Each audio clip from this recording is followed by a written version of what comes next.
Part 2, the KGB interrogates the beet farmers. We're here at the studios of KGB FM in San Diego, and I'm Pat Martin, along with Country Dick, Jerry Rainey, Raleigh Love, and Joey Harris.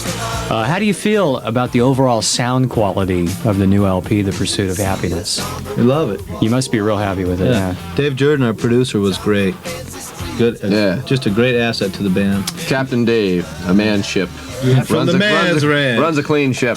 Now, hasn't Dave worked with the Rolling Stones and Mick Jagger, people like that? And now he's worked his way up to the Beat Farmers. Yeah, Dave Jordan did a great job producing, and he let things just go naturally, and looked for the best performance on songs, and we tried to get a nice live sounding performance on all the songs, and it worked. We came a lot closer to what we sound like live on this album than we have on anything we've done in the past. Yeah.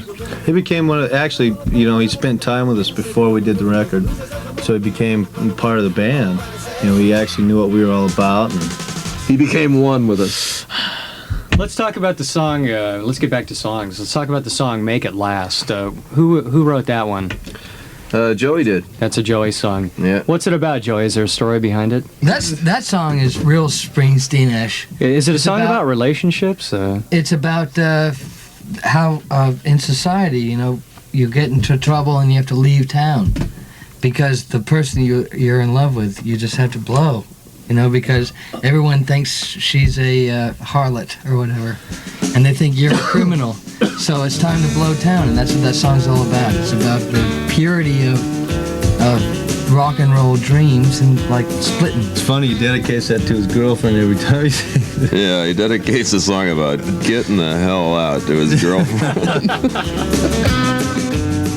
Nicky Hopkins, the legendary Nicky Hopkins. Yay! He's played with everybody, including the Rolling Stones. And how did you get Nicky Hopkins to do all this great work on your album? Paid him. Paid him for Cashola, baby. Yeah. I think that was probably through Jordan's Rolling Stone connection there. He was the perfect man to have playing piano on our stuff because he's the best there is. For rock and roll piano, you got that are still alive and working. Yeah. You got Jerry Lee Lewis and Nicky Hopkins. Jerry Lee's a pain in the butt, so. So since we're talking about influences, all of your guys' influence, and especially Raleigh, are just real eclectic and real varied. Who are some of the influences that stand out? Hank Williams, the Stones, Sex Pistols. Take it, Jerry. Buddy Holly, Fats Domino, John Lennon, Ray Davies. Take it, Raleigh. GBH, Discharge, and The Clash. Okay, Joey. All those. Tom Jones, and the band you're in, Pat. Yes. What band? Oh, yeah. Black Oyster Priest. Thank you. Oh yeah, wait a minute. We left somebody out. Yeah. Chuck Berry. The great Chuck. The great Chuck. The Everly Brothers. Eblis. The great songwriters of all time. Jerry, we've been on the road. We've listened to the tapes, and John Lennon is great, amazing. He's so innocent and brilliant and all that stuff. But all the killers, all the rockers. Jerry Lee Lewis is the baddest in the world. The killer. He is the killer. Fight. Baddest. I'll show you who the killer is.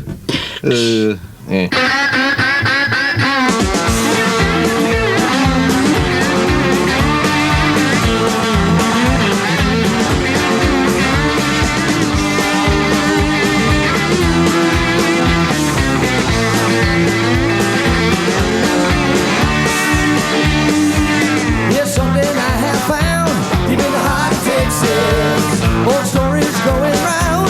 You've been hot in Texas. About to hear it anyhow. About the boys that love those cows. And every now and then a big sound. You've been hot in Texas. You can find a girl any day. You've been hot in Texas. But all the pretty ones have moved away. You've been hot in Texas. You can see why they all get the blues. The way the boys seem to pick and choose anything that's wearing the loose. You've been hot in Texas.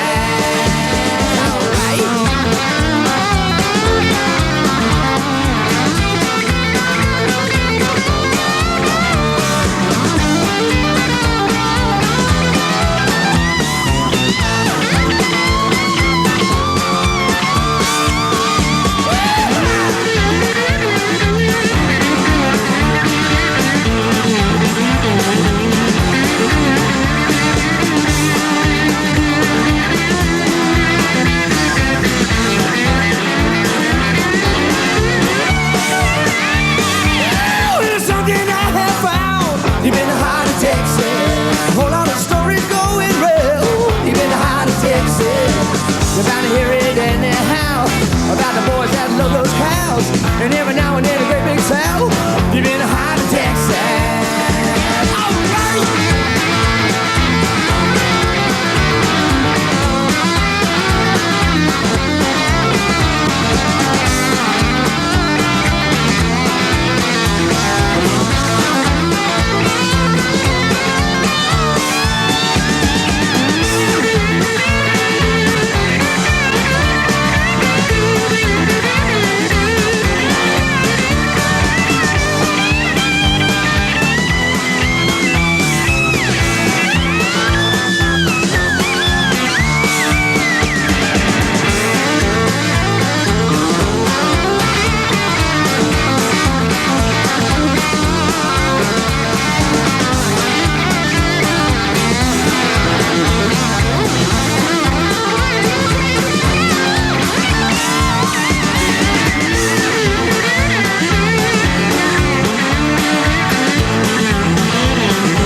What's the biggest crowd you guys have played in front of so far? 1 million plus. 20. Wembley Stadium. Okay, the biggest crowd we played for is probably in Belgium, 75,000. That must have been incredible. What's it like being in front of it? Do you get a was big cool. energy? I got charge? beaten by an apple. Is that right? Yeah, by an apple. That was cool. It was neat because you just have this big sea of people you're looking out on. You know, it's like pictures you see at Woodstock or something. And so I had my camera with me and I had them all wave. And I want to show what America, what a festival looks like, and they all waved. And I took 4 pictures to get from one side to the other. And I didn't have a wide angle lens. It didn't even seem real, the whole situation. We were playing on a stage the size of an aircraft carrier, to a crowd that was in a different country, that was bigger than anything that we'd ever even been part of. The equipment wasn't even ours. I mean, we had our guitars. What do you prefer playing? Do you prefer playing in a studio, or do you prefer being up on a stage? Stage. That's where you guys really seem like you're in your element. You got some shows coming up, some big shows. In fact, you'll be opening for Stevie Ray Vaughan here in San Diego. Any other touring plans? We're gonna do our own tour. Cross states, was it a month or 2 months or what? Yeah, well, it's still being booked right now. It starts out in Colorado on the 10th of September. And Who's supposed to open for us? The Insiders. The Insiders. Yeah. They're on their way up. Yeah. We love Colorado, though. God damn it! It's going to be a pleasure getting back there. If you It's had going to be your, a pleasure being everywhere. Omaha, Nebraska, Omaha, Minneapolis, Chicago, Minnesota, St. Louis. Yes. Yeah, we're hitting them all. It's going to be fun. It's going to be great. We haven't been on the road for 2 or 3 months, so we can't wait to get back. if you had your choice of opening for a big tour for a major artist already established, who would you possibly choose? It'd really be fun to be on the La Bamba tour with Los Lobos. You know, that'd be a cool one. Or the Monkees. The Beat Farmers and the Monkees. That'd be similar to Jimi Hendrix opening for the Monkees. Yeah, that happened, didn't it? Yeah. See, anything's possible. Dick, weren't you once, is it true you were once president of the Kinks Preservation Society? 1978. It was an opportunity that I had, and I took it, and I was able to interview Ray a couple of times and meet the band, and it was an experience that I had cherished for the rest of my life. Yeah, he's got a great picture of him and Ray sitting there having a couple of beers and talking. Having a cup of tea. Didn't you used to own a record store or run a It record was store? at the same time, yeah, 78, 79, owned a record store here in San Diego. Yeah, near San Diego State. Mm-hmm. I remember that store. Yeah, I remember throwing you out of it. Yeah, that's right. How do you feel about the local San Diego music scene right now?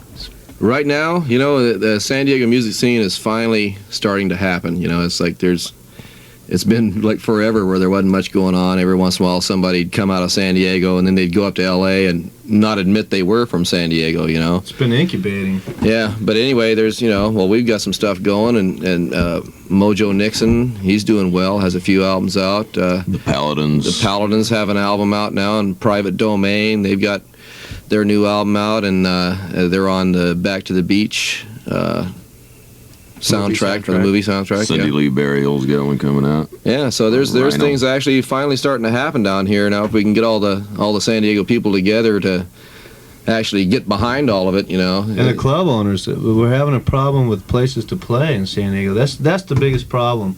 There's just not enough places to play. We just don't have the places to play. That's the biggest problem. For such a populated area, it is pretty amazing that there's so few outlets available for bands down here. But that's being overcome by sheer determination down here. Well, it looks like you guys are on the brink of some really serious success, and that's great. Do you think success will ever spoil the Beat Farmers? I don't really see how it could. Well, probably not. What's in the near future for you guys? Corvettes. TV sitcom. Buy the new Beat Farmer album, Raleigh Needs a Corvette. Okay, seriously, the near future. What we're doing a video real quick on Hollywood Hills on the album, and we're gonna start off a tour, and we're gonna start off the tour headlining all the jobs ourselves. And then hopefully a little bit further on in the year, we're going to hook up with somebody for a large Monkees. concert tour. And Okay. we're going to be the go-go dancers. Yeah. Well, good luck in your pursuit of happiness. Yay. Thanks for being here. All right, thank you, Pat. Thank you very much, Yay. Pat Martin. It's a pleasure. It's a pleasure knowing you. It's a pleasure. And may all knowing your you. children be born Thank naked. you. When I see you floating down the gutter, I'll give you a bottle of wine. I'll take it from you. I was walking on the street on a sunny day. Hubba, hubba, hubba, hubba, hubba. A feeling in my bones says I have my way. Hubba, hubba, hubba, hubba, hubba. Oh, I'm a happy boy. Oh, I'm a happy boy. Oh, ain't it good when things are going your way? Hey, hey. Yeah, my little dog Spot got hit by a car. Hubba, hubba, hubba, hubba, hubba. Put his guts in a box and put him in a drawer. Hubba, hubba, hubba, hubba, hubba. Oh, I'm a happy boy. Oh, I'm a happy boy. Oh, ain't it good when things are going your way? Hey, hey.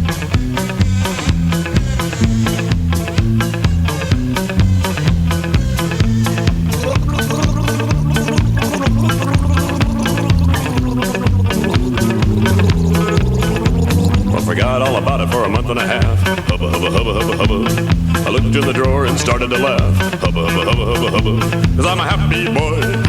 Oh, I'm a happy boy. Oh, ain't it good when things are going your way? Hey, hey.